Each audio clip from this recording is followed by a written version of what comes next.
Okay, we'll start next with an overview of the Texas hemp production rules.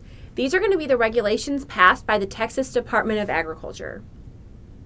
Initially, I'll have to give a little disclaimer. It basically says I'm a lawyer, I'm not your lawyer, and so if you need specific legal advice, you need to consult an attorney, but I'm happy to provide some general information.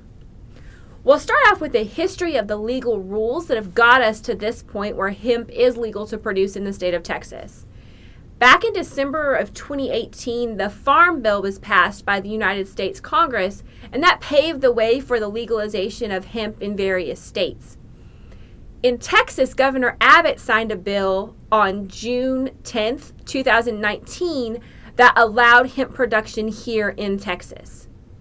In October of that same year, 2019, the USDA issued their final interim rule on hemp production. And that was really important because that final interim rule set out the guidelines that states needed in order to promulgate their own state-level hemp plans. In January of 2020, the Texas Department of Agriculture submitted the Texas Hemp Plan to the USDA for approval.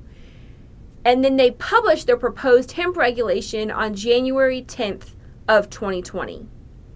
On January 27th of 2020, the USDA approved the Texas Hemp Plan.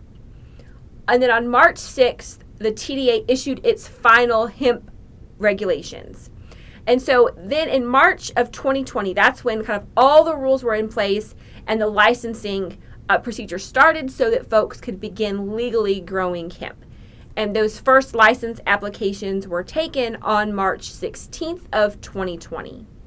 Kind of the final step that's occurred thus far is in January of 2021, the USDA issued their final rule on hemp production. As we discussed, I expect to see Texas legislature and or the TDA modify their statutes and regulations a little bit in light of that final USDA rule, but to date, these are the rules that are applicable to Texas hemp producers. Again, do note that USDA final rule doesn't become effective until March 22nd of 2021. Okay, so here's kind of an overview of the TDA hemp regulations that we're going to discuss today. We'll go through each one of these individually, starting with licensing and permits. Then we'll look at the various fees that are applicable to hemp producers. We'll talk about seeds and transplanting, production, inspections, sampling, and testing. Then we'll talk about the disposal of unauthorized plants, legal enforcement, and we'll wrap things up with reporting and record keeping.